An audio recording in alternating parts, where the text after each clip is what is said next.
Well, hello everyone. A very warm welcome to the first of our 2022 Career Chat at Lockdown series.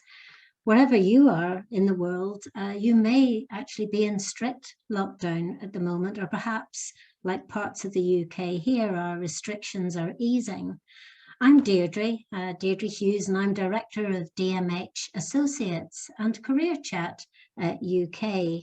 And today I'm joined by three leading experts who have very kindly offered to share their views, their experiences in discussion with you on modern dimensions of career guidance. The background to the webinar series is that 2 years ago, when we had our first lockdown, I felt lonely. I no longer was traveling abroad, and I really missed the social contact and professional discussions on education, employment, and careers matters. And I felt that we could use technology to bring people together and to continue the dialogue. And as indicated in our background to the webinar, we've said that career guidance, more than ever before, more people are in need of that personal support, the contribution of skilled helpers to ensure that all citizens do get good quality career support, a safety net for the man and woman on the street in their search for meaningful learning and work. So I am going to just hand over to Deirdre Pickerel in a second, who's going to do a couple of little icebreakers. Then I'll set out the structure of how we're going to spend the next hour together and just explain really how it works. So over to you, Deirdre, around our two quick icebreakers. Thanks, Deirdre, so much. And I will we've already got people joining us on Menti because I've been putting it in the chat, and we can see that a lot of people are saying hello and telling us where they're joining us from in the chat. But we hope you might log into Menti. If you look at the chat or at the top of your screen, it's www.menti.com, and the code you enter is 6487435, and then you'll be able to see our global word cloud building here. So we've got some, obviously from some people throughout the UK and Yorkshire and Finland and Dublin. Obviously, I'm in the Vancouver area. I'm just outside of Vancouver, BC, but I know that there are other Canadians in the chat because I've seen you. And look at how this grows. This is fantastic. So continue to do this and we'll be able to watch it and we'll be able to export it and we'll see our word cloud begin to grow and continue to grow. Saudi Arabia, Scotland, lovely. Pincher Creek, Alberta, there you go. I know right where that is. All right, lovely. It's going to continue to grow. Also, Deirdre, yeah, sorry to interrupt, but in the chat, you know, it's great to see that Mark's saying cold and it's grey where he is. We had 395 people register for this conference, so it's just fantastic to see the diversity of countries, and we're really looking forward to learning from you as well as you learning from us. So I'm going to move us along because this is not the meat and the potatoes of our session today. So in addition to knowing where you're from, we actually would also like to know how you're feeling today. How are you all doing? From wherever in the world you are, and I'm participating here too, on my cell phone.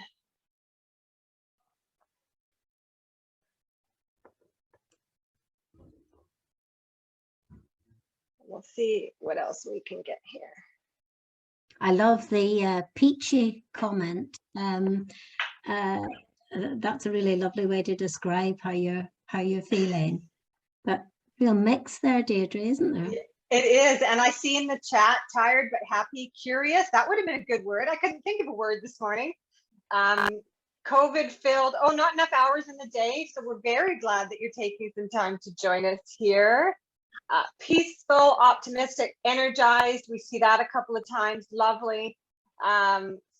Cold. It's a little cold here in where I am in Canada. Of course, not as cold as other regions. So I shouldn't really, as a West Coaster, complain about the weather. All right, tickety boo. I like that one too. Ready to learn. Okay, Deirdre, I'm going to turn it back to you, and we'll come back to Menti when we're ready, but I'm going to turn it back to you now. Oh, thanks, Deirdre. It's great on that tickety-boo note. Let's just move to the next slide, really, and just sort of set out what we're hoping to achieve in the next hour. So I'm not going to read out everything that you've already read on the website. Otherwise, you know, I'm just telling you what you know already. We're going to touch very, very briefly on new trends whenever we think about modern dimensions of career guidance. And then I'm going to hand over to Phil Jarvis, and Phil's going to really give us some insight on education and life readiness issues. And then we'll move on to sort of look at some of the technology perspectives. And then Deirdre is going to share with us some ideas around work with employers, professionalism, digital literacy. And then we're going to open up for questions and answers and get some discussion going towards the end. It is a webinar, so it's not a meeting where we can see everybody and everybody can just chip in as they want to on camera. But I do want to just introduce my colleague Kanan. Very, very warm welcome to Kanan Gardner. Kanan's a new addition to our team here at DMH Associates and is in his 4th week now with us. So Kanan, do you want to just say a quick hello and introduce yourself? That'd be great. Hi everyone. Yeah, my name's Kanan. I'm in my 4th week with DMH Associates. Been looking forward to the webinar just as much as you guys and just as much as the team. So yeah, really excited to get into it and see what it's all about. Great, thanks, Kanan. And I have to congratulate Kanan around some of my slides look so much better today than they would have done had it have just been left to me to do. So as Deirdre said, let's get into the meat and potatoes of what we're going to do, really. We really want this webinar to stimulate some thoughts and ideas in your minds around what meaning and understanding do you give to modern dimensions of career guidance. There'll be a lot of diversity of thought. We want you to have a chance to just get some quiet time to reflect on different perspectives and see how it fits into the context of your work. And I think at the end, what we'd like to do in the discussion is to sort of think about the actions that are needed to raise the profile of career guidance and its contribution to lifelong guidance in the broadest sense. So let's quickly just go into having a look at the trends for a second. I've got 3 slides and I'm going to quickly just go through these 3 slides. Look, the world has changed, our lives has changed, how we communicate, how education is delivered, how we connect with our skills, our achievements, and the world of work. And this is a very brief image from Tokyo, where the BT University actually had to adapt its graduation ceremony. And so it used robots, and the students at the other end viewed the experience through the technology, and the idea was they could get first-hand experience of what it was like. Next slide will give us another insight. This is a slide that captures how during lockdown families had to rethink how they would celebrate some of the things like your birthday, or think outside of the box. And this is an image where, you know, where there was restricted access, we weren't allowed to go outside. Basically, families in some cases got into their cars, dressed up their cars. And that sort of says something about us all having to think outside of the box when there are restrictions about funding, that how can we do things perhaps more creatively. And then I think the next slide, very briefly, another image, which for me was such a powerful image when I saw it, about thinking about how we can make use of the things that we've already got and actually make things work. And this is a very powerful image of a young family that couldn't afford to buy the visors to protect them. And so this theme of today is about making things work. How can we get some collective understanding of modern dimensions? So if we just go very quickly to the next slide.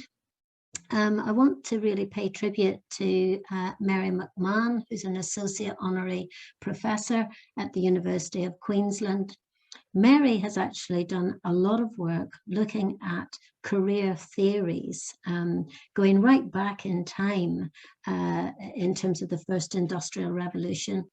And I just want to say to you, really using this slide, which Mary has very kindly contributed, is, are these theories that we have now fit for purpose? Is it time that actually we can extend our knowledge of different theories to underpin good quality career guidance in view of the major disruption to all of our lives in people's way of living, people's way of working, and people's different attitudes now in society around a greener economy, around wanting to live healthy and sustainable lives. So before I sort of share with you my thoughts on modern dimensions of career guidance, let's hear your thoughts. So Deirdre, over to you. All right, we've got one last Menti for you. This should work. So we'll come back and we're curious, what do you think are modern dimensions of career guidance? You've got about 250 characters, so you'll have to be brief.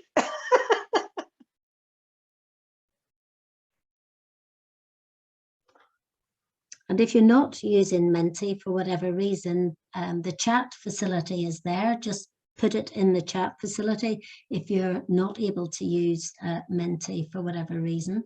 And just a reminder that if you have any questions that you would like our speakers to address as part of this session, just at the bottom of your screen, you'll see there's a Q&A. Just pop the question into the Q&A. And as chair, I'll make sure that we can pick up on that as part of the conversation.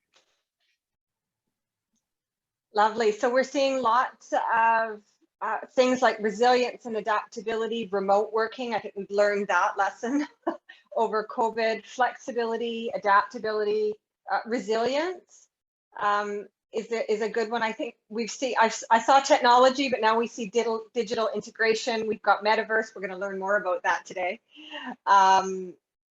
And then meeting people where they are physically, mentally, emotionally, digitally has come up again. I've seen constant changing world of work. I've seen that theme quite a bit.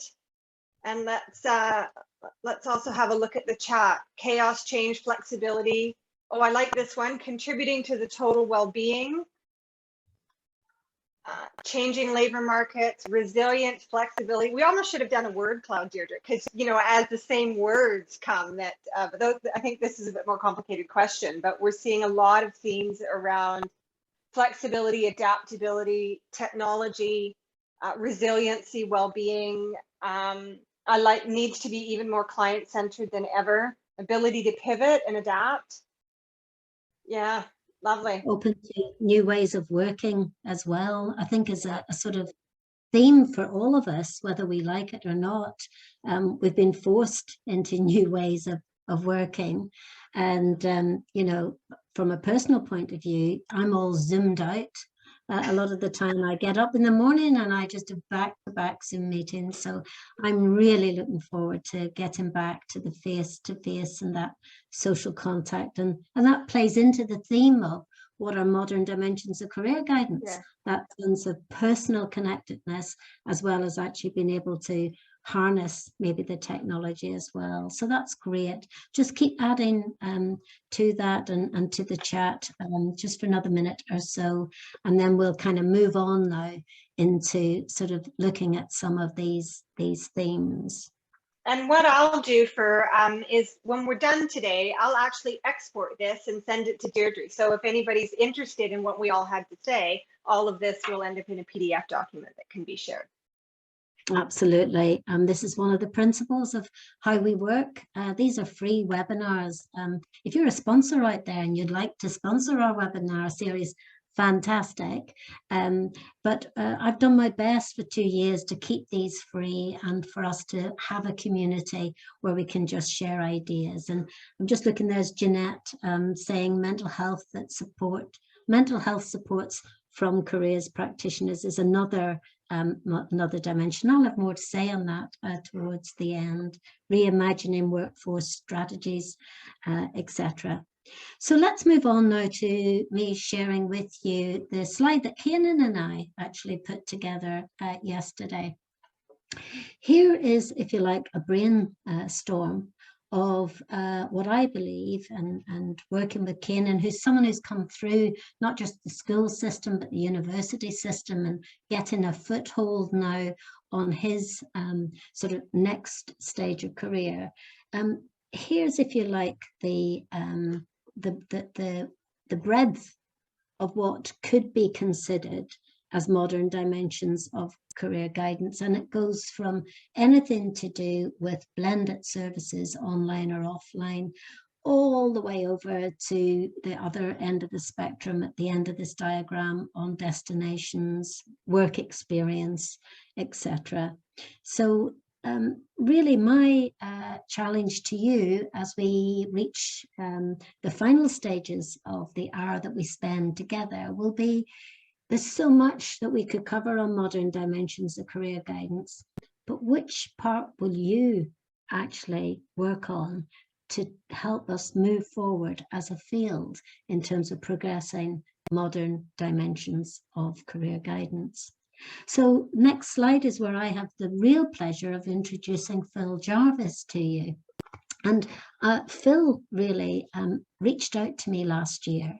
It was near Christmas, and he shared a very powerful blog with me. And I thought, gosh, Phil has got so much experience, and he's got a lot that he wants to say about this issue of education and life readiness. And I just wanted to share with you an extract from a publication that Phil will say more about.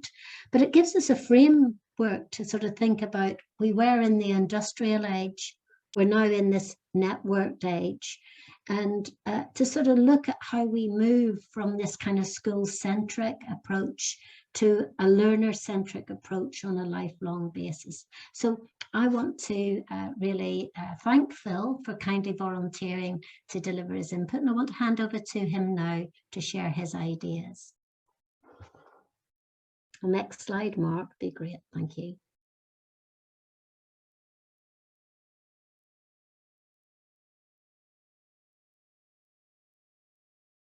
Hi, Phil. I can't hear you this end, but I'm hoping that you can hear me okay. Yeah, you're on mute. Oh, the age-old problem of unmuting. Yeah. I just want to say thank you, Deirdre, co-panelists, and everyone around the world listening in. This is exciting. Before I shift to modern dimensions of counseling, or career guidance, I want to start with traditional dimension, which frankly I think is still in vogue in an awful lot of places. I was lucky enough to, when I left the military, to join the federal government and Employment and Immigration headquarters in Canada. Yeah, please go back to that one that you had there. I had a bird's eye view of career guidance in Canada because our occupational and career analysis and development branch was responsible for providing career information to schools, secondary schools, colleges, universities, employment centers, training facilities, and so on, literally across Canada in both official languages. So I started off on a vehicle writing booklets called Careers Canada, and there'd be a Careers Canada booklet on each of the 36 sectors of the Canadian economy at the time. Careers Provinces was a monograph series, actually 700 monographs, and a different set for every province and territory. So you can imagine that was a massive undertaking. I suggested computerizing it to get the computer to handle input and also translation, and it made it possible. But that also led to my boss, Stu Conger, suggesting, now that we have all of this information in a database, why don't we have an interactive computer that can access that? So I was tasked with coming up with a program called Choices, which ultimately computer-based career exploration planning. And by the way, this was in 1975, 76. So we're not talking about handheld devices. We're not talking about PCs or mini computers. These are big mainframe clunkers connected by telephone lines across the country. But ultimately that program was adopted by virtually every school in Canada in English and French. and employment centers, colleges, universities, and so on, which led to the next program, which was Canada Work Infonet, CanWin, which was a national, when we discovered there was an internet in the early 1990s, this was the first internet portal for career and labor market information. You could click on a map of Canada, click on BC and get information just for British Columbia, or click on Nova Scotia and so on. And that was, and teams in every province, the labor market information specialists and career guidance specialists actually handled the content that went into that. So everything they knew about got classified using something like a Dewey Decimal System. So we had a national standard. Anyway, all of that to say that this is, and from that, I proposed creating a Canada Career Information Partnership, which was a network so that provinces and territories could work together. And that was critical because I discovered early on that if BC creates it, Alberta doesn't want it. If Nova Scotia creates it, everybody thinks that's just for them. But if everybody creates it, collaborating together from conception through pilot, through enhancement and so on, it becomes ours across the country. And that's really critical. Next slide, please. So this was all about, that was all about career guidance as deciding. I thought my job was to provide excellent resources to career professionals so that they could work with students and clients in making decisions. So career guidance is deciding. This was a real turning point for me, a program called the Real Game Series, which some of you in some countries would have bumped into. That was a 12 to 30 hour experiential learning program. And where students were told, you're not who you thought you were, you're an adult character 15 years in the future, and you're going to create the best possible lifestyle. You're a character, your ego is not on the line, so if you don't have a lot of education, you don't make a lot of money, you're not in a prestige career, that's fine, you're just playing a game and that's your role. But in the process of dealing with job loss, budgeting time, values, interests, money, and creating virtual neighborhoods in a virtual town, they actually practice a lot of things that adults do every day. To make it short, that was the images at the bottom of the screen are from the promotional video jackets from the UK, 3 of the UK editions of the 5 editions of the Real Game in the UK, and that was done through Department for Education and Skills and Connections Partnership led by Linda Hammond, John Harridan's. Linda Taylor was very much involved in initial pilots. Tony Watts was, opened the door for initial presentations in the UK. And ultimately that went to 10 to 12,000 schools across the United Kingdom. There was a Wales version, a Scottish version. Of course, it was used in Northern Ireland and England. It was used in every school in Canada, English and French virtually, 30,000 in the US and 100,000 schools. It was adopted by Australia, New Zealand, by the Netherlands. Okay, all of that to say that this was a breakthrough, because this was one of the first times guidance had come out of the guidance office and into the classroom, and it was being facilitated by teachers. And teachers might get some assistance from guidance professionals as they do this, and they might even co-present sessions in the series. But this was a breakthrough, and it became career guidance as learning, because through this experiential learning, they were feeling, they were crying when they lost their jobs. They were excited when something good happened to their character, and they were living it. It was actually a rehearsal. So that to me was a breakthrough when I saw career guidance.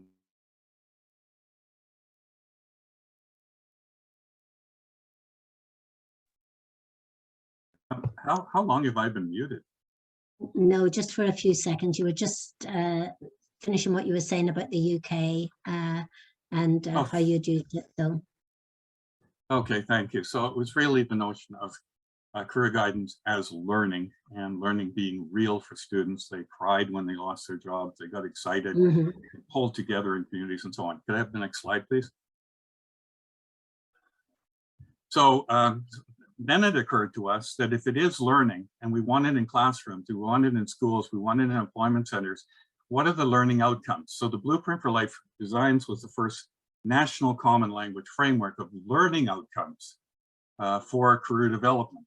And I won't go into a lot of detail there, except that there were developmental levels for pre-kindergarten to primary, middle school, senior, secondary, adult. That was developed from a program called the National Career Development Guidelines in the US. We modified it for Canada. They were even advising and part of the team that did it. And then it went back to the US. They rewrote their whole thing based on what Canada had done. Australia then modeled their version, the Australian Blueprint for Career Development. So all of that to say that now we're looking at learning and learning outcomes, measurable learning outcomes, to see what happens. Could I have the next slide, please? Got to go very quickly here. Thank you. So look at the left, the image on the left, that's teaching. And you can see the little girl in the front row there, totally tuned in, anticipating her next question to the teacher or next answer.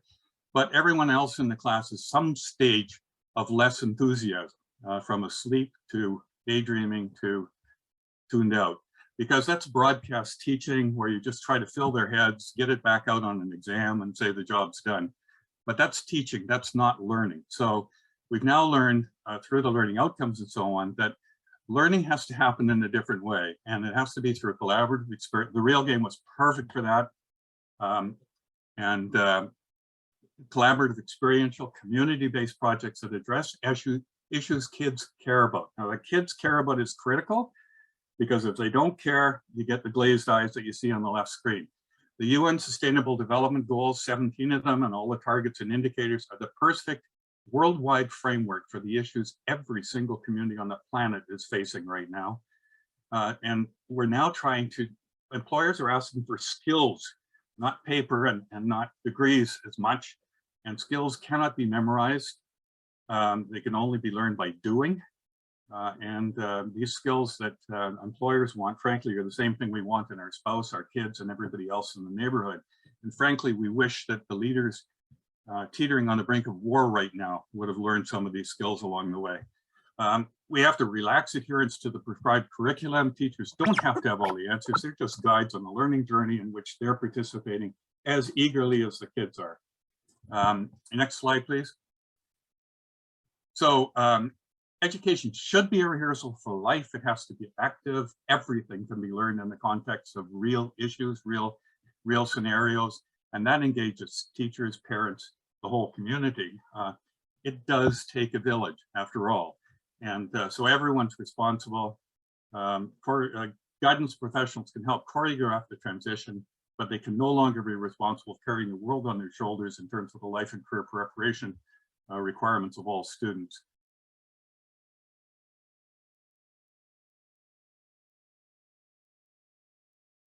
Going to mute. Last slide, please.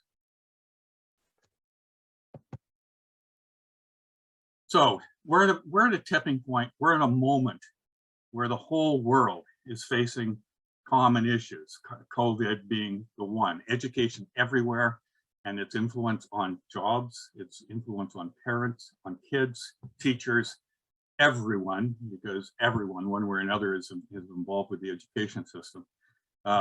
Healthcare, you can see what's going on there. Inequity, people are really questioning like never before. We talk about during a COVID shutdown, what are the essential occupations? And frankly, it turns out to be the truck drivers. It turns out to be the garbage disposal people. It turns out to be the healthcare workers. It turns out to be, people who are making a lot less money than people who think they're much more essential, but frankly, get relegated to the sidelines during a crisis like this. Enough is enough. We're there now. From Me Too to Black Lives Matter to gay marriage to so many issues. We're at a tipping point in this world where we're trying very hard to get better, and there's deep resistance, but we're trying very hard. The Great Resignation, Build Back Better. These are all themes, but I think education is absolutely key because it involves everyone. You will get this slide deck, and that new education story is amazing, from OECD, from the United Nations, from educational authorities around the world. It's brand new, just a month old. Read it, read it. Transformational vision for education comes from Education Reimagined in the US, but it's amazing.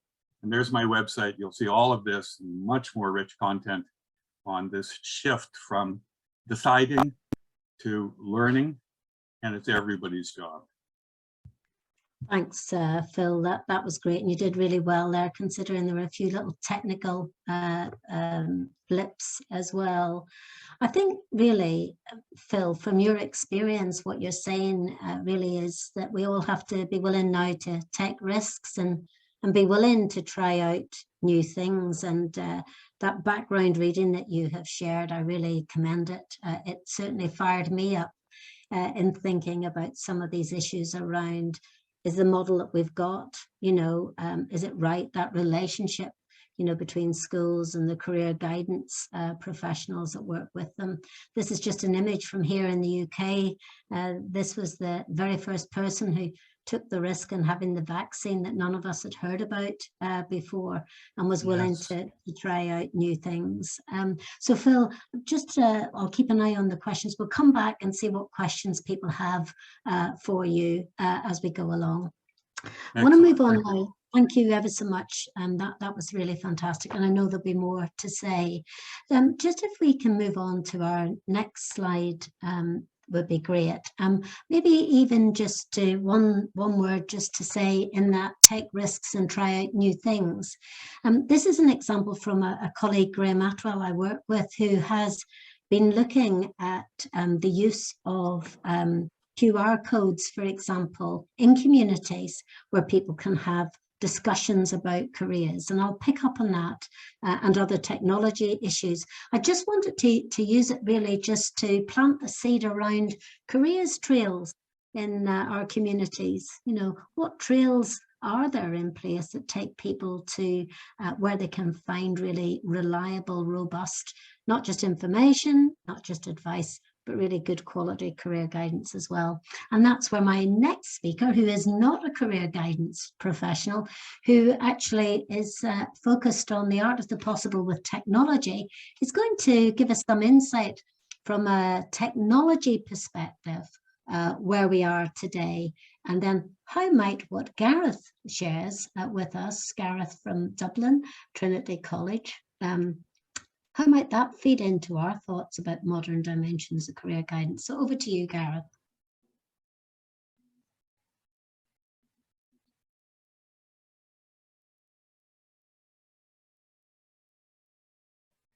Hi, sorry, thanks very much for the introduction, Deirdre. I hope you all can see my slides there. Okay, I'm the awkward presenter who has a slideshow that's too big to share. So my name is Gareth, and I'm part of a project called vSense at Trinity College Dublin, and I'm in Dublin, Ireland at the moment. And I want to just talk about a couple of technologies that we're using in the labs that may find their way to the modern dimensions of career guidance that we would probably be interested in learning about today. So what we do at vSense is mainly computer science, and we are looking at computer graphics, computer vision, and media technology, which is where I find myself a lot of my time. And you can check out a lot of our work on the website there. I'll share the link with you later. But basically what we do is we create complicated algorithms for pixels, and that extends from the cameras that we all have on our screens today to the displays that you're watching this presentation on. My work specifically rests within the immersive visualization space using AR and VR technology, and I'm going to speak to you a little bit about that today. So like I say, everything we do rests upon deep learning for visual computing. The work I do is in the 6 degrees of freedom AR, VR volumetric video space, and we cap all of that off with the creative experiments and demonstrations. And like I said, visit the website to get a better idea of what I mean there, because we're talking about film, theater, and performance practices in the arts and other domains as well. So it's not just computer science. Don't let that put you off. So with regards to our modern dimensions of career guidance, you may have heard or come across a lot of terms that are a little bit confusing perhaps, and I want to just touch upon them and make sure that we're all talking a similar language to understand what is XR and AR and VR in particular, what is the metaverse, and how will this this idea of embodiment and presence impact upon the practices that we undertake? So I just want to reassure you that the concept of mixed reality and extended reality has been around for quite a long time. We are concerning ourselves with media technologies that have been in existence for a long time, that are built upon theories that have been philosophically discussed for a long time. So a lot of virtual realities have literary place, and they've just moved from each media as along the way. So on this continuum, we have reality, the physical world around us, the things that we see and hear and smell with our body, and we have the virtual. These are all imaginary spaces or digital spaces that humans just can't exist in. And what we do is we blend our realities along this continuum, mixing reality from a real environment to an augmented environment. So you can see in the first image there, an old movie. I won't give the movies away. Maybe the chat can be used to discuss which movies that I'm calling upon here. But just to give you an idea that these concepts have been around for a long time. There's nothing new, only the technological advances are catching up. So we have virtual character and a real actor. We have real actors within a virtual space. And then we have another virtual space that is completely virtual. There's nothing physical or real about it. It's all simulated. And we use our technologies, such as augmented reality and virtual reality, to access these worlds. So on the augmented reality side of the house, we are looking at going on location. We're going to classrooms, cultural heritage sites. We're going to theaters. We're in your bedroom, in your house. You can overlay the digital content within that space. And in the virtual reality world, we are completely masking off the physical world, and we're taking people away from their physical reality and making believe that they are somewhere else completely, with agency and control over everything that they do within there. So you can see Jonathan Swift in augmented reality here and Jonathan Swift in virtual reality. Both are within the Trinity library, but both are accessed in very different ways.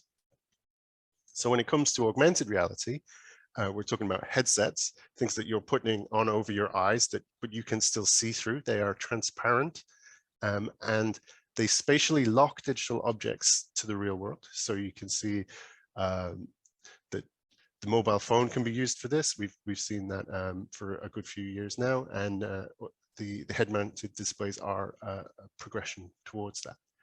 And with virtual reality, the headset completely blocks off the view of the real world, unless you're using special features. And what we're doing with these headsets is we're taking people to far off places. So you can visit either a virtual location, or you can visit a completely imaginary space. So XR technology, or augmented reality and virtual reality, are being used now to access what is being called the metaverse. And this is really kicked off and has a lot of spin, and there's a lot of hyperbole based upon what the metaverse is. And if we take XR technology and we connect it all together over a network, then we're getting close to what is currently understood as being a metaverse. So if you think of, say, the internet as an example, we access the internet through browsers. We use search engines and web links to access digital content, and we use the visual sense to absorb it. The metaverse is taking that idea of connected spaces and putting you inside it. So the metaverse, you're inside the internet in a three-dimensional sense. And okay, not to again to try and bring this back to reality, the term metaverse was coined in 1992. So it's been around as a metaphor, as an idea, since Snow Crash by Neil Thompson. And we've also seen this in movies like Ready Player One that was out recently. That was written by Ernest Cline in 2011. So not new concepts in terms of metaverse, but we are inside the metaverse. We are outside of the internet looking in. And it's been developed from within modern internet-enabled video game technologies. And so you can see on the side of the screen there is a avatar representation of me. That's what I look like in the metaverse. I choose to represent myself in the virtual world as somebody who looks like me. It can be anything. You can choose to look how you used to look 30 years ago, or you can choose to look like you're from another planet. There's no control over this. But what is apparent is that you embody this avatar. You control it in every possible respect. So when you put on the XR technology, you visually substitute your real body for this virtual one, and it's usually from a first-person perspective. And when we put on a HMD or a head-mounted display, our virtual bodies are then substituted with these virtual avatars, and this creates a sense of presence. And in presence is a phenomenon that is focused on a subjective experience. So you feel presence. Technology is immersive, and you feel present when using it. And these are important as we move on to accessing the metaverse through different technologies. So what you can see here is a class excursion where our students are embodied within their own personal avatars. And they are controlling them in real time, and they are exploring the Dublin Docklands during a time when they weren't allowed to leave their apartments. So we use this technology to go on walk and talks. We talk about physical locations in the real world that we would take our students to the convention centre in Dublin, or we would be able to stop off at areas of interest. So there's a statue here. And we stood around and we talked about its significance in what we do. And as employers are looking for students to engage with via technology, the virtual worlds present interesting questions. So today, with the idea of modern dimensions and career guidance, and especially employer engagement, how are employers engaging with potential employees or their employees today with technology? And we're seeing this through ideas of virtual work experience. You know, we're present today at a virtual webinar that perhaps could have been we would have met in person during a non-COVID times in a conference. We would meet physically and shake hands physically, and we would be face to face. But the technology is enabling us to do that, and it's also enabling us to connect globally with people all over. And I think that's a really interesting topic, and I hope that everybody here is encouraged to access the metaverse however they choose to. Thank you very much, Gareth. It certainly stimulated a lot of discussion here. We have got a question. Just if we can go back to the slide previous, Mark, just keep it at that for now, that would be great. There was a question here, Gareth, around, is Metaverse a form of teleportation? You know, is that what it is? Just quick. Yeah, it's more telepresence than teleport. Yeah. So you don't travel. Like the idea of portaling would imply a physical sense of movement, but you stay where you are, and in the metaverse you put on your HMD and you are away. You are in another world. You're exploring Everest. So it's less about teleportation, more about telepresence. Telepresence. That's really very, very helpful. I'm just going to quickly go back for a second to Phil. Phil, there was a couple of questions here. One was about, can you say a few words about the Great Resignation? Easy is asking us if you could just say a few words on that. Well, yeah, quickly. Many countries, during lockdowns for COVID, were actually providing financial support to workers who could not go to work. Actually, quite a few of those have not gone back to their original work, even when things might open up or hybrid or distant methods of working have become available. So it forced them to think about what they liked about their job, what they didn't like about their job, what they could be doing differently. And many people now are resigning from the job that they had and never really liked anyway, and using this as an opportunity to find something new. And given that we can now work from a distance, and a lot of companies are actually wondering what they're going to do with all the real estate space that they don't need now that people are working from home. You can literally work for anybody in the world or with anybody in the world. So yeah, it's really causing an awful lot of people in the workforce to say, gee, I never really did like that. Maybe there's something else. So we can turn that into an opportunity, really, in terms of the time has come for career guidance. Absolutely. And hopefully they'll find a career development professional to work with.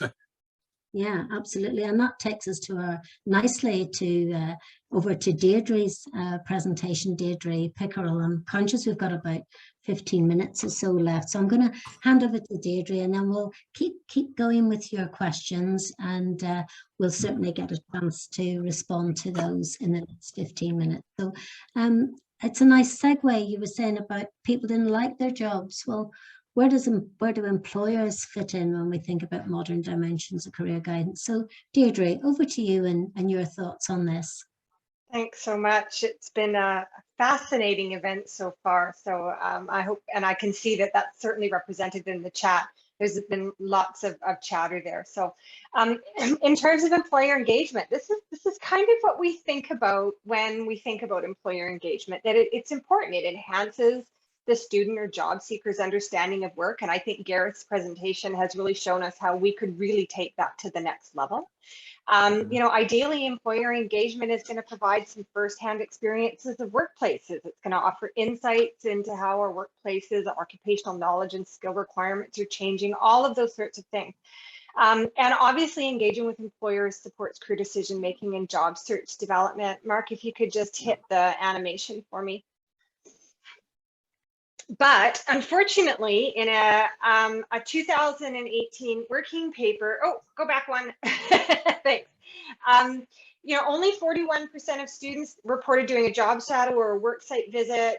We're seeing, you know, a little less than 40% of students reported taking part in a job fair. So in many cases, we know that students or our clients, people that are unemployed or recurring, it's really important that they engage with employers in some way, but for some reason, they aren't necessarily always either participating in the events that they have the ability to participate in, or it might not be available to them.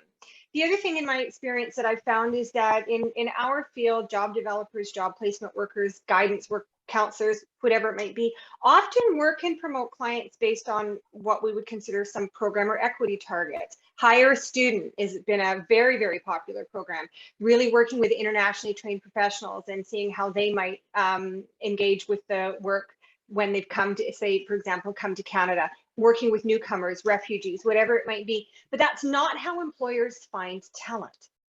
They're not looking to necessarily hire a student or to hire an internationally trained professional. They're looking for somebody with a certain set of skills, knowledge, and competencies, and they aren't necessarily going to care where they come from. Or if we think about a global workforce, they might not care where they live. And so the perception and how we do our work tends to be different from how we employers are looking at hiring talent. So we could go to the next slide. In my experience, doing a lot of work around within corporate career development, you know, part of the problem is this whole notion of supply and demand. Obviously, supply are job seekers. This is where a good proportion of our career guidance happens. We do career development services and supports for students, for the unemployed, for people that are perhaps underemployed, but that's where we really are working and our focus is. On the other side of the spectrum is the demand side. Human resources talent management lives here, and this is obviously where our job vacancies are. And unfortunately, often what happens is there's this grand chasm between the job seekers and the job vacancies, or between the supply side and the demand side. And what we don't often do in career guidance is really have an in-depth and solid understanding of how employers hire and manage talent. And so there's a knowledge gap. It makes sense. Career guidance is obviously, you know, our body of literature, our research tends to be in faculties of education, faculties of counseling psychology, those sorts of things. And human resources and talent management absolutely lives in business, in the faculty of business. And in some cases, in many cases, those two worlds very rarely kind of cross paths and have this sharing of how each other works. So if we could have the next slide, please. So when I think of modern dimensions of career guidance in terms of this notion of employer engagement, it really comes from thinking that employers are an integral part in career services design and delivery. That they're not a, on Tuesday we're all going to visit, or, this is our career fair day. That they really are, we're co-creating our services to make sure that we really have an in-depth understanding of what employers are looking for. We would hope that employers would invest in careers initiatives to help to improve outcomes for individuals. I did a presentation several years ago on Canada's largest underserved cohort of clients, and that's the underemployed. Because traditionally, unless you are not employed and you've had all of the uncertainty and the trauma and the concerns around, feeding families and poverty and precarity and all of that sort of stuff, until you live in that space, you can't actually access services.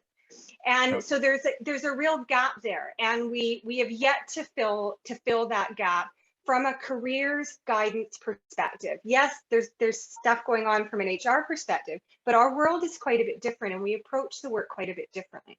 We also want employers to recognize career professionals as key experts in this field. And we have to demonstrate that we are the key experts in this field. And part of that is being able to speak the language that employers work. So do you know how your work influences employee productivity, employee motivation, employee engagement? Because those are the things that employers are paying attention to. So if we can't interpret that for employers, they're not going to do it. But if we have to be able to interpret how our work impacts and makes the work environment significantly better. Phil talked about the Great Resignation. Well, what if we had these employers that were actually very concerned with how their employees, and lots of employers are, it's not everybody, the whole world isn't filled with bad employers, but if we had employers that really understood that notion of a good career fit and liking and enjoying your job and being able to bring your whole self to work actually increased their bottom line and made the workspace better, man alive, we could actually improve outcomes for our employed people, make sure that they are in jobs that are a really good fit and help them with those transitions. Career practitioners could demonstrate the value add. That's what we've been talking about. Lifelong learning is reignited with higher levels of engagement. Career practitioners are focusing more on changing labor markets, changing technologies and economies, really working to improve access to services. But obviously maintaining that person-centered approach. We don't want to lose that. We don't want to lose that, ultimately our client is the worker. But the other thing that comes up for me really is that career practitioners need to have all of the skills. So they need to have their skills and their understanding of their body of research, their body of knowledge, but they also need to have a real understanding of how business, how organizations, how employers work, so that they can see where their services fit and fill what in my experience is a very big gap. And one of those things that we've talked about today, that we can go to the next slide just as I round out, is this notion of digital literacy. And I think that, one of the notes that I wrote to myself as Gareth was talking was, Gareth was asking, how do we find a way in, and how do we get career practitioners to engage in some of these really phenomenally fascinating technologies? And I thought to myself, but will it be met with resistance? And it didn't appear so from the chat because people were really excited. But in my experience related to technology and our field, unfortunately, there's been a bit of a disconnect. So I've heard, I was the catalyst speaker at the International Symposium for Career Development and Public Policy in 2015. And none of this is new, even though it was 6 years ago. I was hearing a lot of my work has been reduced to that of a data entry clerk. I'm no longer doing guidance, I'm actually doing data entry. Staff are unwilling to access online job aids or training materials. They print it, even though knowing that a policy is going to change the next day. And that we seem to be consistently as a sector debating the value of technology, whether it's important to our practice, how instead of talking about how we should leverage, how it leverages our potential. So it's become a, we shouldn't use it or we should use it rather than we must use it. And here is how we can use it to really improve practice and improve services to clients. So I still consider this the digital literacy dilemma. I hear a lot of people talking about that our field is not particularly digitally literate and really struggles to truly embrace technology. But I think Gareth has given us a real demonstration of what services could look like if we embraced even a little part of this. So Deirdre, back to you. I hope I don't know how we did for time, but let's try to be fast.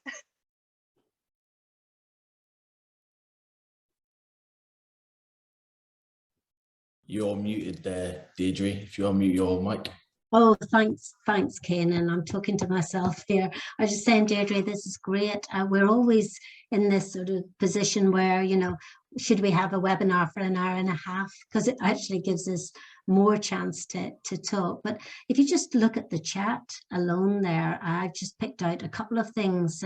Thank you, Deirdre, for your contribution there. It certainly ignited a lot of discussion. I made a note here that Tim Moody said that, is the working from home maybe just a phase, an unavoidable case that we've had to work from home, and might that pass? And he's reminded us that there have been projects on the futuristic office. And I think it's something that for all of us, that kind of what do employers expect in what I would say non-COVID times. Kanan would have been arriving at the office and he would have been working with us physically in place, but Kanan's had to do a lot of work, a mixture of both, haven't you, Kanan? Yeah. What's that been like for you? Yeah, it's a new experience for all of us, but it's about finding the balance. We're in the office on the Mondays and then the rest is from home. So I think there's a nice balance, but yeah, you do miss out on that good place of work and that separation from that home and life. So yeah, it's a really, really important point. I think it feeds into what Phil was saying as well about the Great Resignation. You know, every one of us, whether you're a teacher, a researcher, a careers advisor, a care worker, we're all having to really rethink this. There was a point made in the questions around COVID's had a big effect on low-income people in school and in employment, and how can modern career services act, you know, to make a real impact. As we kind of reach the last few minutes on that, maybe just a very brief word perhaps from Phil on this topic. And then I just want to reassure you that we've got other webinars planned that are going to pick up on this issue of accessibility, marginalized people, looking at some of those themes in that slide that I shared with you earlier. So just before I do a quick wrap up, Phil, do you want to maybe take on that question about the people who are on low incomes and that kind of school and employment relationship? How can modern career services really make an impact? Is it just about experiential learning? Yeah, I'd be happy to, Deirdre. Excuse me.